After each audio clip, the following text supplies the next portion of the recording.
What's up, everybody? Welcome to another episode of Turn the Jets Live. I'm your host, Steven Zantz, joined by my co-host, Steven Russo. We're joined by a very, very special guest, Robert Tuchman, long life Jet fan that deals with all the pain that we do. He is the co-founder of Amaze Media Labs and the host of How Success Happens, the entertainment podcast. Rob, how's it going? It's good, man. The last time I saw you, you were interning for me when you're about 17 years old. So now all grown up with your own podcast here. I love it. Yeah, Steven, how you doing? I'm good, man. I'm good. Enjoying talking some Jets nostalgia again with Rob here before the show starts, but pretty cool to hear your history here too. So Rob, super excited to have you on, man. So you said you were at the game this past Sunday. Why don't you kick it off, man? Just tell us your thoughts on Jets Eagles. Well, I mean, my first thought, it's really interesting because now I start taking my daughters and it's a little bit different when I'm just sitting there by myself and literally so focused on everything. But I just think I've never seen their defense this bad. Like I have never seen they're just running 8 yards, like first play, 8 yards.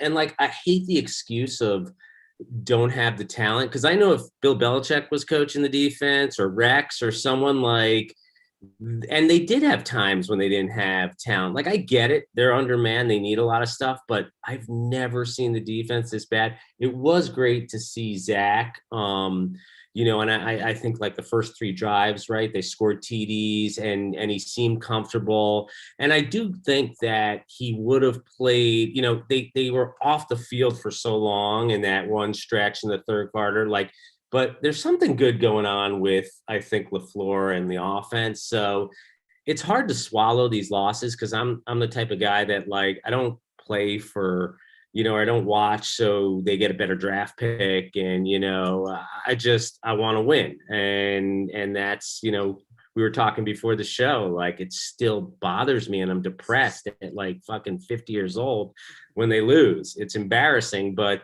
it's nice when they win. I'm in a different mood. Yeah, that's totally fair. Steven, what are your thoughts on the game? I mean, we're going to do a little segment, good, bad, ugly, and then the under the radar and pleasant surprises based on like the game and really just over the last few weeks. But Steven, what were your overall thoughts on the game? Yeah, I think Rob hit the nail on the head. I mean, the defense is surprisingly bad. And honestly, I mean, you can look at it's, the way this game went is kind of a flip flop of how the season's gone. If you think about it, like finally the Jets come out hot. The offense starts hot. Zach Wilson opens up. I mean, 3 touchdowns in the first 3 drives, which is a complete, flip from what it was leading up until this point. But if you look at at kind of how the Jets season has gone in the first 4 or 5 weeks, we were all, highlighting the job that Ulbrich was doing because the defense was playing out of its mind and kind of punching above its weight class. Yet the offense wasn't playing up to par. Now LaFleur goes into the booth, does all this stuff with Mike White, Josh Johnson, Joe Flacco, and now Zach Wilson. The offense looks great. And Jeff Ulbrich in the defense. I mean, and Rob, you're right. It's frustrating because it's not anything crazy that's really beating them. It's simple concepts. They can't do simple things. They can't rush the passer. They can't tackle. They can't defend a screen. They can't defend the run. I think quarterbacks must be averaging like 75, 80% against them. And it's astounding how bad it is. So, and we'll get to this at the end of the show, but, you'd probably think that we should be licking our chops playing Taysom Hill. Well, Taysom Hill is going to be licking his chops playing us. And so is that running game. So it's astoundingly bad. And Rob, I think you're right. I think there's a talent deficiency, but I think the answer kind of lies somewhere in the middle where Ulbricht's not doing his job, coaching the way that he should be. There is a talent deficiency there, but I think you got to figure out something to be able to get any kind of stop. They really can't. And when they do, there's a penalty or something that throws it off. Shaq Lawson finally gets a sack, but he rips the quarterback's helmet off. There's always something where this team just isn't, it's simply not good enough to overcome those little things that they keep shooting themselves in the foot with. And that's what's frustrating. Yeah, it really, bothers me too. I mean, I understand there's going to be growing pains. I like Saleh in terms of the way he communicates and he seems level-headed. I don't know, necessarily how great a defensive mind he is or coordinator. Ulbrich, like bringing this guy in, didn't have a huge past, and I just think like they're going up against some of these incredible, like you look at Belichick and some of these guys who were coaching before some of these guys were even in football. And but at the same time, there's still got to be a level of play where it's not embarrassing. And you hit it on the head. Like this flipless, they came out, 3 TDs, of course, like the kicker situation, like it's a real buzzkill, but I think they scored on the first 7 drop. You can't have that in the NFL. You just can't even overcome that. And that's what was bothersome. But, again, at the end of the day, as much as I want wins and everything, this whole year is, can Zach Wilson, can he be our quarterback? Because that's what we've been searching for 40 plus years. And like I always said, I would have drafted a quarterback every single year until you find your quarterback. And they're doing it the right way. Then they're building up, I think with Douglas, like he's focused on the right things. Offensive line, it'll be interesting. They'll probably take another offensive lineman. Like the Becton situation's a little weird now. But I am excited about the fact that, that Wilson potentially these next 5 games can hopefully, he's shown flashes, he's young, and with LaFleur and, they're putting up points. How long has it been since we've seen them put up like points? Yeah. We would always say, we're like, everyone's like, oh, they score all these points, put up all these yards in garbage time. Like there's been so many times where they were so inept on offense. They weren't even doing that when they were losing games. Yeah. So I'm like, it is progress when you're a Jets fan. Like you've never had like consistently good quarterback play, or at least productive quarterback play, and it wasn't happening. Yeah. But yeah, kind of, you guys nailed everything about the defense. I'm not going to go into it ad nauseum, but the one thing I want to say is the defensive line is so overrated, because when they play a good offensive line, they can't do anything. They only have success against inferior offensive linemen, which I feel like most NFL defensive linemen should do, because you're an NFL player. But like Quinn Williams, like he's good. He's up and down. Same thing with JFM, who obviously had a great game last week, but didn't hear from him this week. And it's just frustrating, because it's like, that's supposed to be the strength of the defense. It's supposed to ease the pressure on the back end, and it's not. And that's why they look so inept and they can't do anything. But so many things that's frustrating about it is the missed tackles, like you guys said, the separation. They're playing too much zone. They're not playing enough man. That's why they have 10 yards before they even get touched. It's just, it's crazy. It's hard.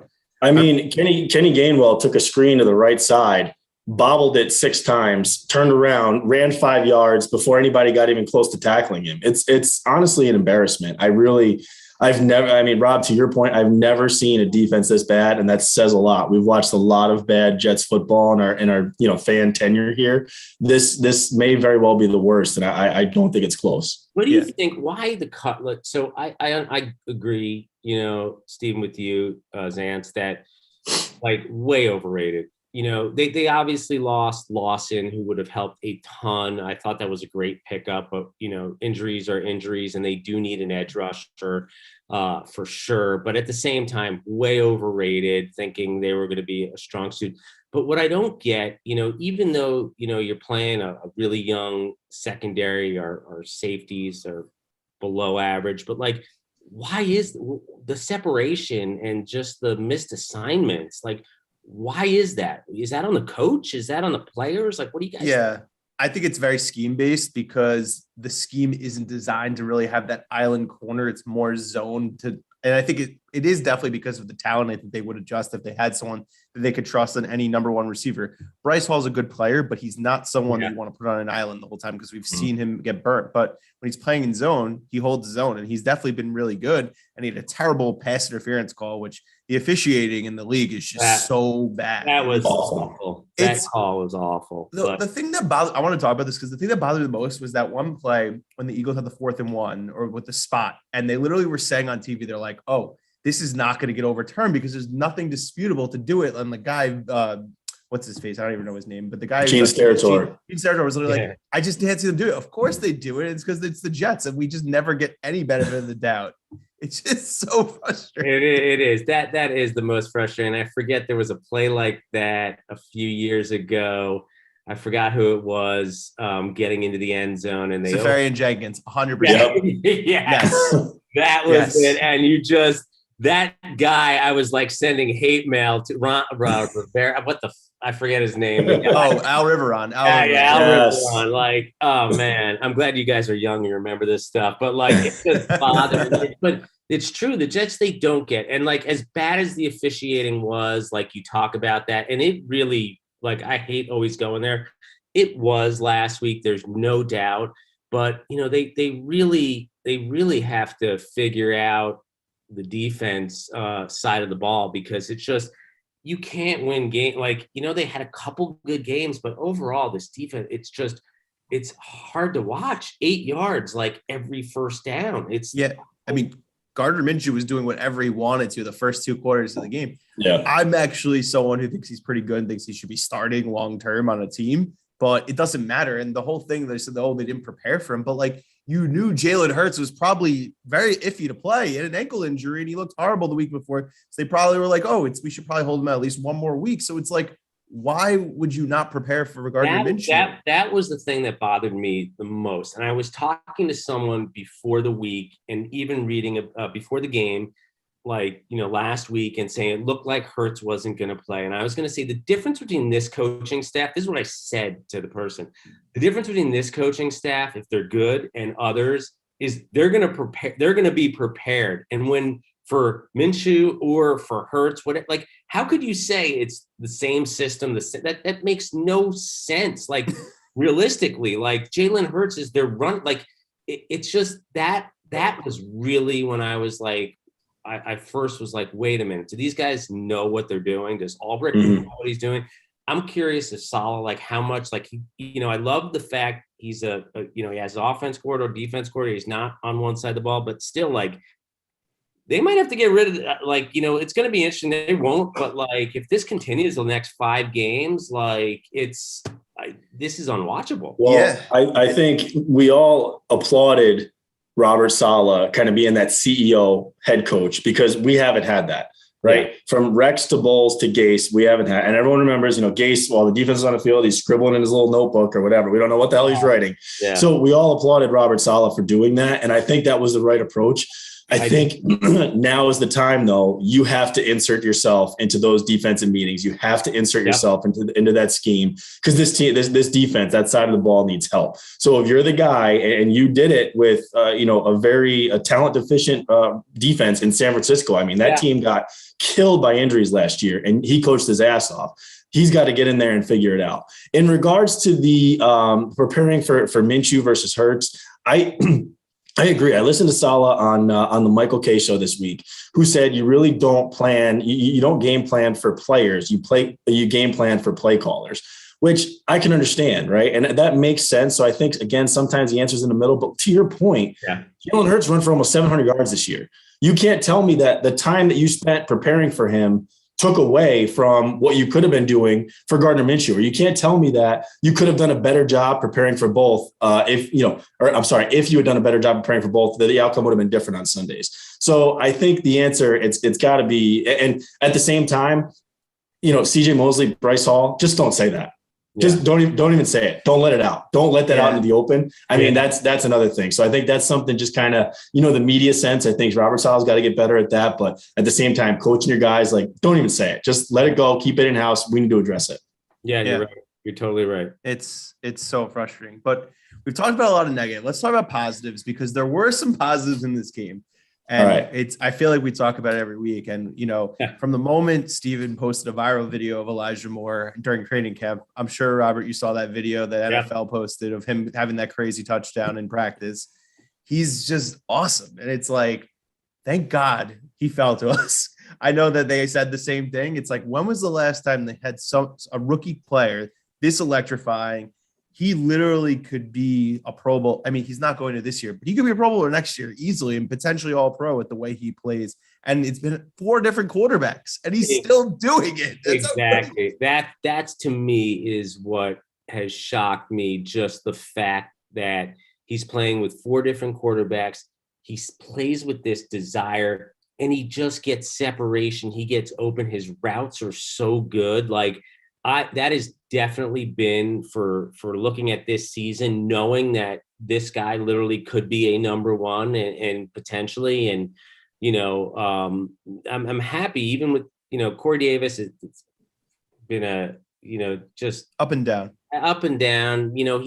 He's better from what I've seen than this year. You're just hoping he comes back, but more, I will tell you, like that. I don't remember, like we were talking, I don't remember the last time the Jets drafted or had a receiver. I mean, you go back to like Brandon Marshall and those guys, but like But they didn't draft them. They didn't draft not their own guy, right? That, like he said, you go back to Keyshawn, right, or someone like that. But Yeah. I love this kid. Yeah, they finally broke the second round curse of taking wide receivers or skill position players, because it was just like 10 years of just these guys can't play, with the exception, I think David Harris is one guy, and there's another guy I can't think of off the top of my head, but literally it's insane how they just kept missing. Oh no, Marcus May? Yeah, Marcus May is the older Marcus guy. May. Yeah. Yep. So literally they finally have broken that curse. They finally got a skill position player. I can name 100 guys beforehand that they tried, just didn't work. And it's just fun because he's going to be here. They're definitely going to give him an extension, assuming he doesn't have some major injury, knock on wood. I mean, he's dealing with a quad now, but hopefully where'd that come from? Yeah. Well, he had that in training camp, which makes it a little frustrating, because what if it's the same quad that he aggravated then that basically missed all of the preseason in camp? So yeah. But you're right. I mean, especially with Corey having an up and down season, and he's had his moments, but I think the down is kind of outweighed now the good that he did have, which is disappointing for him. And I agree with you, Robert. I think he's better than he showed. And I think he's going to come back next year, and he'll be a reliable number 2 now, with Elijah kind of solidifying himself as the number 1, which is to have someone that was, especially as training camp rolled on, as mini camps came out, training camp rolled on, like everyone was all over Elijah. So to have it actually come to fruition and not just completely blow up in our faces, I think is something we need to celebrate. And you're right. I mean, he's so smooth. And the fact that Darius Slay, who is a really good corner, is following him all game long, and he's still getting 6 for 77 and a touchdown. And he should have had another one. I mean, that drop wide open too. Yeah, that drop before the pick and that route was so pretty. And I'm sure he'd be the first one to say, you know what, I need that one back. And I'm sorry, Zach, but I think Elijah Moore is just continually impressing us week over week. But if we talk about the good, I got to go to Zach Wilson. And I think this was his best game as a pro, up there with the Titans game, probably a little bit better just because I think it was more consistent all the way throughout. He looked good. He looked like he was in command. He came out hot. His footwork was better. He didn't miss many throws. Even the couple that were a little high to the running backs, I thought they still should have come down with. And yeah, I mean, it was tough. He came out and scored on the first 3 drives. I think went 3 and out at the end of the first half, and then the 1 3 and out in the third quarter. So he was sitting for 2 hours of real time or whatever the hell that was. But still, even in the fourth quarter, when the game was kind of getting out of reach, he was still moving the ball. The one pick that sailed on him, he wants that back. I'm not going to kill him for that. Responsible for 3 touchdowns, 1 turnover. That's okay. I think this is something to build off of, and I think we're kind of starting to see that. I think in New England, before he got hurt, he was still looking good. I don't think the Texans game was as bad as what a lot of people are making it out to be. I think it was kind of a middle of the road game. Yeah, it was rust. So if he can kind of show, that he's building on this for the last couple of games, I think he looked good. I came away very impressed with Zach Wilson against the Eagles this Sunday. Yeah, I totally agree. And I thought the same thing, and, just looked much more comfortable. And you remind yourself, he's only played, he's rookie, he's only played, he missed 4 games or he's played 8 games, whatever, however you look at it, and if he can progress these next few weeks and just see him in command, I mean, that to me, like I said, that's what this, as much as I live and die on each game, as much as it comes, when I'm sitting there in May and June and getting ready we have 1 year where he's progressed, he did good, and we know he's our quarterback and he's going to get better. They're going to bolster up the offensive line. This kid Carter looks like the real deal at running back. That was they're not on the offensive side of the ball. And with LaFleur, those question marks are kind of answered now. Even Elijah Moore, because in training camp, you're like, oh, he seems great. But when you do it, a lot of those question marks are answered on that side of the ball. And that's why it's so important these last several games. And I just think Zach's got the talent. And, his arm is amazing. His arm is incredible. He had that one incomplete pass. It was like a 60-yard, and it looked like it was effortless. It was just an insane throw. And I'm just like, when was the last time a quarterback who could do that? I know. And I think with him, the thing too is when you're a rookie and you're just those nerves, and that's going to go away. Come year 2 and, year 3, whatever, that stuff that's why I just love seeing that, he's got that arm strength. He's building up some chemistry now with some of the receivers like Elijah Moore. that's the stuff that's, we're hoping we're sitting here in 2-3 years and looking at, deep runs into the playoffs, right? Yeah. Like, and I'm psyched because, I mean, now when I look at the Jamal Adams trade, like, I don't know if you guys saw today, he's out for this. Yeah. What a trade. Like, and there was guys that were like, what are you doing? But like, now that's incredible. They're stocked with picks and cash, and they could really bolster up and get to be respectable next year. Yeah. And if they can get an edge rusher or somebody on another offensive lineman, they turn Jamal Adams into 2 blue chip players, because Elijah Vera Tucker is a stud. Like, he's one of the best run backing players in the league right now. It's insane. But one guy I want to give some praise to, because he's not really talked about a lot, but he's actually held down the fort really well since they brought him in last year, is George Fant. According to like the advanced stats, he's actually only given up 1 sack. It's 502 passing block snaps. That's impressive. I mean, He was a guy when they signed him. He was the first guy they signed during 2020 free agency. I was like, oh, he's a converted tight end, probably a swing tackle, but they gave him a lot of money. He's been good. Like, he has been really surprisingly good. I know. I agree. I think, the one area, so he's great pass blocking, and he had some early troubles, but then he's settled in. The thing is, though, with Becton, it's like on his run blocking, right? That's what we want to see next year, is like AVT and Becton. And like, that's what this whole offense is predicated on, supposedly, right? Is establishing that run game. And if AVT, just so psyched about him, but Fant, if you have that guy as either starting somewhere or like as your backup, I mean, the offensive line, and they picked one more, let's say, with one of those 2 picks, all of a sudden you're looking at a whole different game. And the 09-10 line, that's like literally was one of the best lines. It was crazy. Like, the protection that the quarterbacks used to get under that line, the holes the backs would get, because they didn't have like a superstar running back. It was like Sean Green, Leon, LT, Thomas Jones, former guest of the show. Nice. I agree. I think, we all kind of came out of that week 1 game at Carolina scratching our heads when George Fant won the starting right tackle job over Morgan Moses.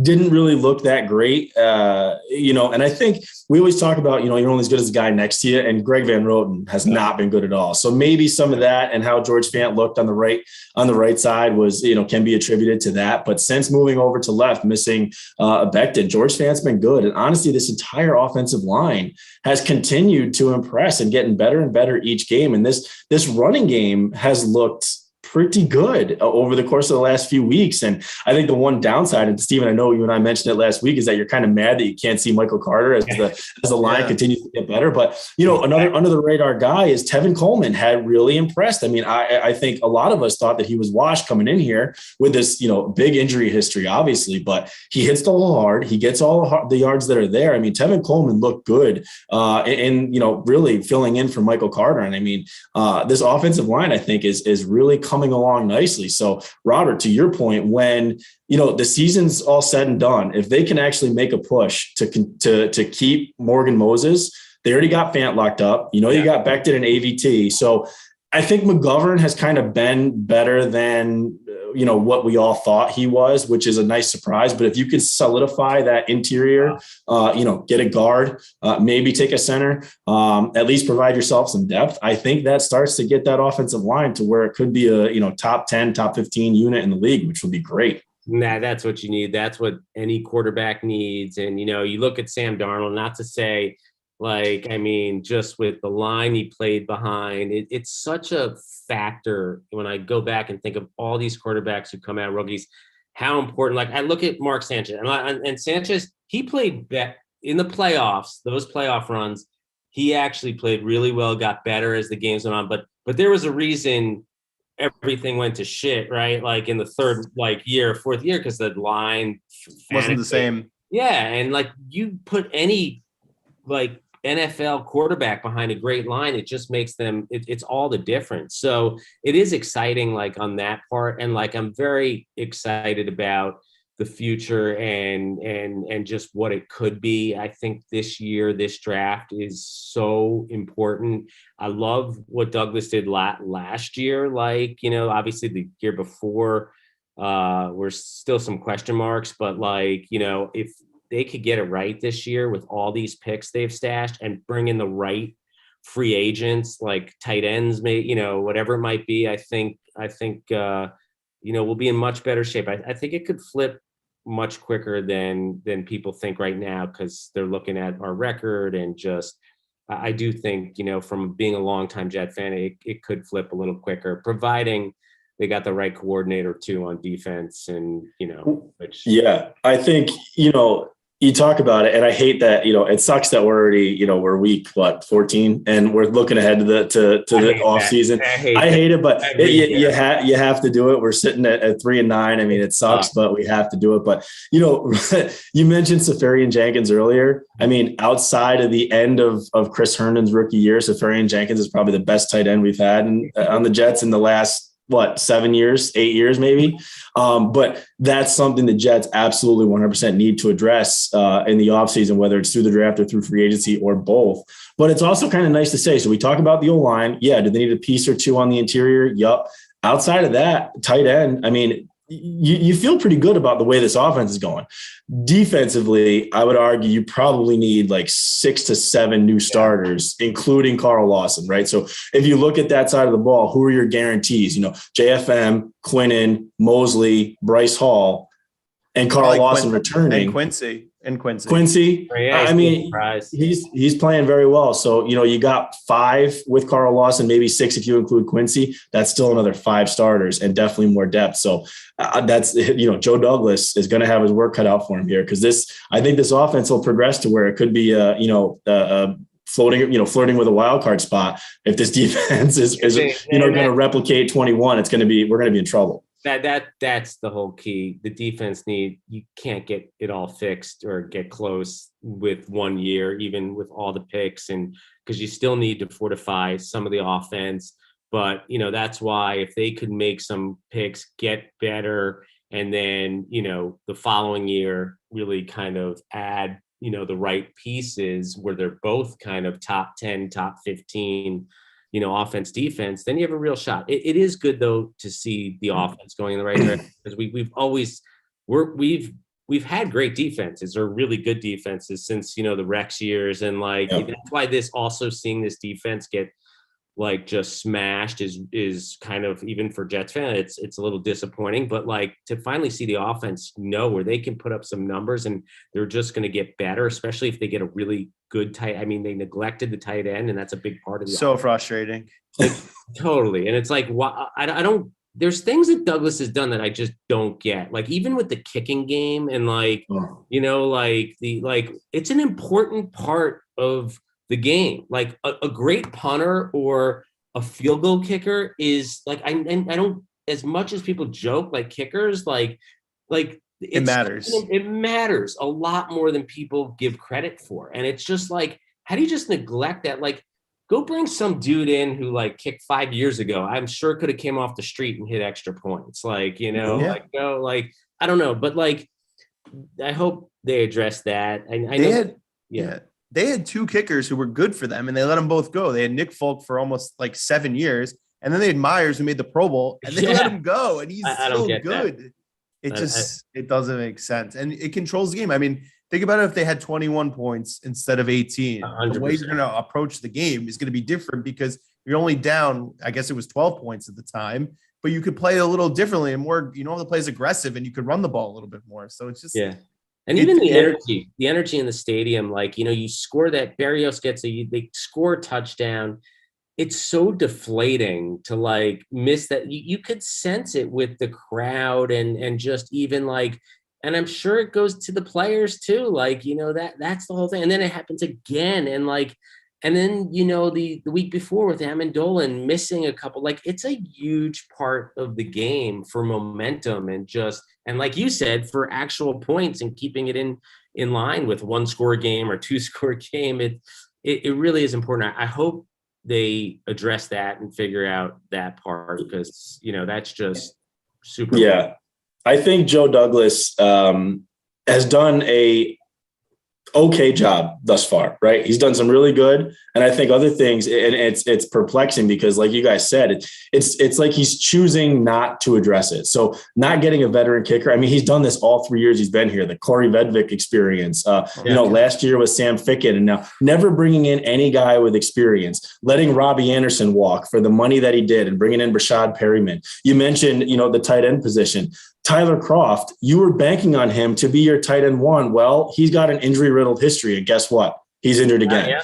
And now, Ryan Griffin shouldn't set foot on the field. I mean, yeah, he caught a touchdown. Good for him. But I think Will Parkinson, TOJ's own Will Parkinson posted the failed block on the kick return where if Griffin just gets in the guy's way, Berrios is scoring the touchdown. I mean, it's embarrassing. So there's just been like perplexing things like that where it almost feels like he's just neglecting to try to address the need, where he's obviously just got to get better at that. I mean, there's money there, there's draft picks there. Address it. It's there for the taking. You can throw money at it. That's your job. So I think this offseason is going to be a big one because the 2021 free agent class has kind of proven to be a big swing and a miss. I mean, listen, you can't plan on injuries. I get it, but big miss. And this, if it weren't for Bryce Hall, Steven, we've talked about it how many times. If it weren't for Bryce Hall, that 2020 draft class looks like it looks very bad to say the least. So Joe needs a big offseason here coming up in 2020. He does, and he's going to spend.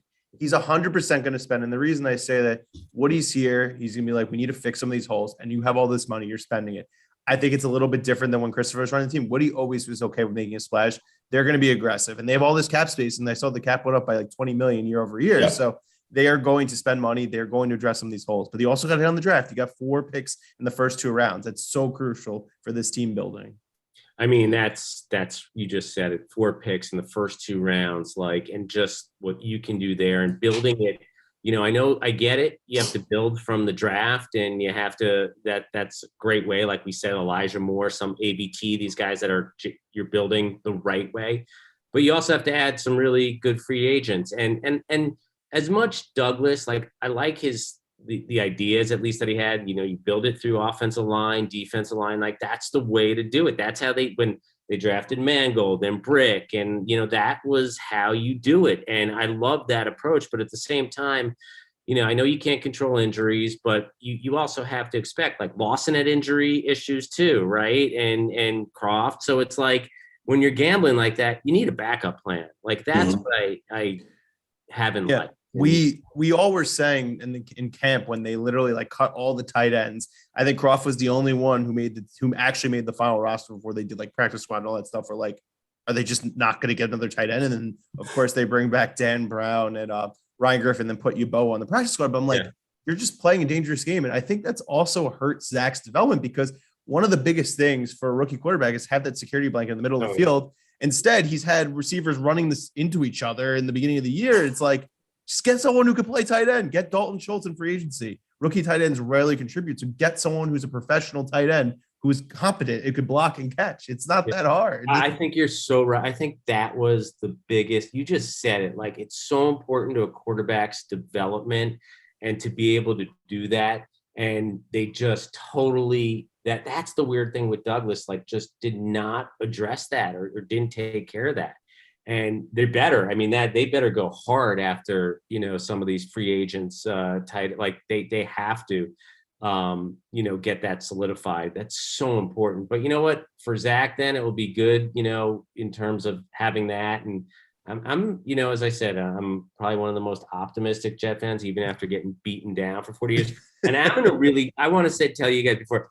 So I'm in a bad spot because not bad spot, but as a Jet fan, because I never got to see Namath, right? So I just missed that. So I don't my older guys I know, at least they saw their Super Bowl. Yeah. I started watching 1980, and, if I think back to all those years, I've just been in the worst spot as a Jet fan. I just want to see them, as I've always said, I just want to see them go to the Super Bowl. I don't care if they win or lose. I want to be at the Super Bowl watching the Jets playing in the Super Bowl. And then I can die in peace. I got the Rangers. They won the cup. I've had that. I'm fine. I just need the the Jets. Yeah, I need the Knicks and the Jets to win, and then I can die happy. Yeah. I mean, listen, the Knicks they're the model to show that the Jets can turn around. The Knicks were so incompetent for forever, and they've shown that if you make the right decisions and you do put the right people in place, you can fix it. And I do think that they have the right coaching staff. I mean, Ulbrich could obviously potentially be expendable depending on how they finish, but I like LaFleur. I think Saleh is the right guy because everything you hear about Saleh is nobody who interacts with him on a daily basis has anything bad to say about him. And Rex, who was going after him, spoke to him, and he was like, I was wrong about him. And it just goes to show you, I think it's just, he needs more players. He does. And we all know that, but you still want to win. Like you said, you can't, how many Sundays you're going to watch? Like, imagine being a Jaguars fan last year. They lost 15 straight weeks. Like, the Jets lost 13 straight weeks. So we basically experienced it, but it's just, you want to enjoy your Sundays. You want it to be like come down to the last minute. I want 500. I'll take 500 in the hunt. That's always our time thing. I go to the stadium. At least they're going to win maybe this week. They're not going to win this week. Or I just want the competitiveness. And like, even after this Sunday, being there and seeing the first three, like, I'm like, okay, great. This is going to be an actual competitive game. And then the defense fell apart. I mean, the bar is so freaking low for what we want right now. And it's just, that's all. This week, with New Orleans, like, I'm really hoping that they're so beat up. They're coming here. Zach has now 2 games under his belt from coming back. The defense better be embarrassed. Like, they've got to come out. Like, this is one of those games when you look back and you hope this team wins 6 games this year, or 5 or 6 games. Like, this is one you should win. I hate to say, even though they're underdogs, whatever, like, at home, this is one, like, you want them to get the win and grow from it. I think the big thing here is for the defense to improve. There's one guy on that entire offense who scares you, and he's coming back this week. It's Alvin Kamara. Yeah. Stop him. That's it. They don't have any receivers to scare me. They haven't had Michael Thomas all year. Marquez Callaway isn't anything special. They have no tight ends. It's their offensive line is good, and they have Kamara. And Taysom Hill is like whatever he is, but he can run, so he could obviously hurt the Jets because they can't stop the run. But stop Alvin Kamara. Do not allow him to get 12 screens. Like it's that simple. Which scares me because the screens are like, they had so many wrong calls. Like last week with the Eagles, just like they were over pursuing like 3 or 4 times through a perfect delayed screen, and the guy got 30 on third. Like that's what bothers me, because those are play calls. Like, right. So like this week though, like take that, like you're right. It's basically like the old Belichick, like take away what they do best and let those other guys try and beat you. Let's see what happens. I hope, but like, I'm really just also hoping to see Zach come out, for them to move the ball, to get points and keep having him grow. Yeah. I agree. I think it's tough to have any trust in this Jets defense after what we've seen for these last few weeks. And as much as I want to say, I mean, I think it'll be competitive, but as much as I want to say the Jets will come out on top, I'm not sure if they will, simply because I just don't trust the defense, and I can't trust it until I see it. And, Taysom Hill comes out and throws 4 picks against Dallas. Well, this Jets defense isn't as good as Dallas's, and we're definitely not. We can't take the ball away like they can either, because I think the Jets have only forced 4 turnovers all year. That's the other 4 or 5, something like.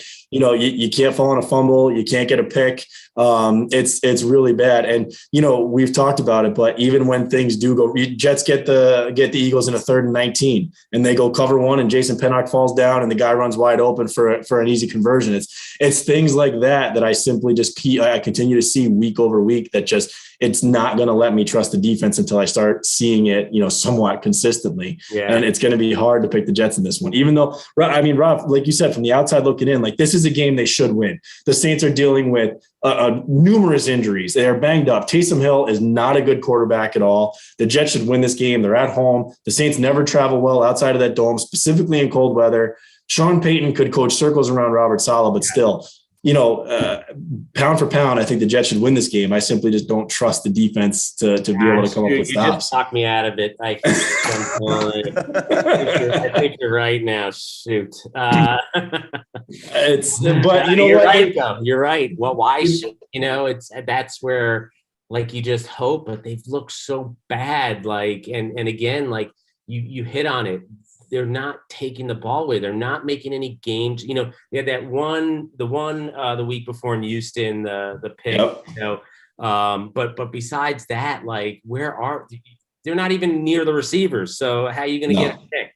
Yeah, it's exactly. Like when your defensive linemen and linebackers have the same amount of picks as your secondary, it's a huge problem. Huge problem. I think Eccles, is he coming back this week or hopefully? I think he was clear. He was cleared for practice, right? So hopefully we see him on Sunday. Which so Keelan Cole's Cole's coming back. I was just saying Keelan Cole was cleared. I was going to do a whole injury thing. Oh, okay. Well, that's good. I mean, you know, of course, Elijah Moore pops up on the report, but Corey Davis being out for the season, and you know, a lot of Mims buildup. We've been talking about Mims so much, and he's finally getting his opportunity with Corey out. With him. Right. I mean, you know, the only way that he shows up is getting a penalty on a crackback block on a run play that negates a nice run by Tevin Coleman. It's like, Mims, we can't defend you any longer. You gotta, it's put up or shut up time. You got the talent, man. It's clearly there. You got the size and speed. Just, you got to go out and do it. And you got to make the most of your opportunities. And he's not. That's basically what it boils down to. Yeah. I mean, it's like everyone thought Stephen Hill is going to be great, right? Like he had 2 touchdowns his first game against Buffalo, right? And then all of a sudden I think, but like Mims, like why they sat, like something had to be up with, like, and you guys might know, like, I just think it was really strange. Maybe he didn't know the routes. Maybe he didn't know maybe that was the deal. And they were but he's got like the physical tools, and he should be a good, this is his chance, man. 5 weeks right here. Like, if you know, you got to put up. So. Yeah. I was saying this last week. I just think that he's trying to rely more on his abilities versus putting in the work and technique and studying. I think that's probably why he's been in the doghouse, because he doesn't work hard during the week. He's just, he's a specimen, and he's just trying to rely on speed and athleticism. Can't do it. Look at Antonio Brown. He works really hard, as bad of a guy as he is. Right. Yeah. So true. Rob, we really appreciate you coming on the show. Give us a game pick. We need one game pick. Well, I was telling you before Russo talked me out of it. I was having the Jets. I was even thinking like maybe like 24-17, 24-19. I mean, I don't know if they can even score that many points, both these guys, but like or kick a field goal. That's the other thing you got to factor in too. Yeah, that's why I have the weird number in there, because a few extra points. All right, I'm gonna say, because I'm taking my older daughter for her first Jet game. My other one's 0-2, so she's sitting on the bench. I'm bringing my older one, so I'm gonna go with the Jets. I'm gonna go with a 24, maybe a 24-19 game, and Zach looks good, throws 2 TDs, and fuck it, let's go with that. Unfortunately, I think Russo might be right, but I'm going with the Jets, so it's on the record. All right, Steven, you want me to go? All right. You go. I am. I want you to know, Rob, I typically am like the TOJ resident optimist. I always am a glass half full kind of guy with the Jets, but I've been burned too many times. You're right. Like I said before, I simply just can't trust the Jets defense. I think the Saints are going to run the ball a lot, and the Jets aren't going to be able to stop it. So I do think the offense continues to look good. I think it's going to be a close game. I think ultimately the Saints come out on top. It's 24-21 Saints, but we still see a competitive game here. Zach continues to look good. The offense continues to build. Booth LaFleur is still good. Maybe Ulbricht's got to go to the booth. Maybe that's the answer. It worked wonders for LaFleur. Maybe Ulbricht's got to go to the booth, but I simply don't trust the Jets defense to stop even Taysom Hill. And I'm kind of scared of Taysom Hill's legs too. So Saints come out on top 24-21. All right. So Steven, I'm going the opposite of you. I'm positive this week. Wow. I just feel it. I don't know why. I think it's a golden opportunity for the Jets to really get a game that people don't expect them to get. And I saw signs last week on offense. So I think that offensively, they're going to be able to move the ball and score some points, like Rob said. 23-20 Jets. Zach has multiple touchdowns. I think he throws for 300 yards. I think they run the ball, but they don't have a 100-yard rusher. I think you'll see a committee of Austin Walter and Ty Johnson, because it seems like Tevin Coleman might miss this week because of the concussion, which sucks because you finally saw something good from him. But I still think Walter's going to have a lot of juice. I was really impressed with him in Houston. So 23-20 Jets. I don't know. I just have this feeling. I don't know why. All right. I'm never the only negative one here. I can't believe this. Maybe this is how it happens. It's a sign of things to come, right? This is how it flips. Rob, how success happens. He's negative. We're positive. There it is. Happens. Exactly. And Certainly, I will not be interviewing anyone from the Jets for my podcast, How Success Happens, until maybe a couple years from now we can get Salah on the show. We're all happy, and they're making deep runs, and we flip the script because it has to happen, man. I've been saying it for way too long, and before I die, I need to see them in the Super Bowl. So anyway, Yes. but thanks Like for having me on, guys. Yeah. I totally appreciate it. No Rob, problem. very nice meeting you. Thanks for jumping on, man. I appreciate it. Take care, Rob.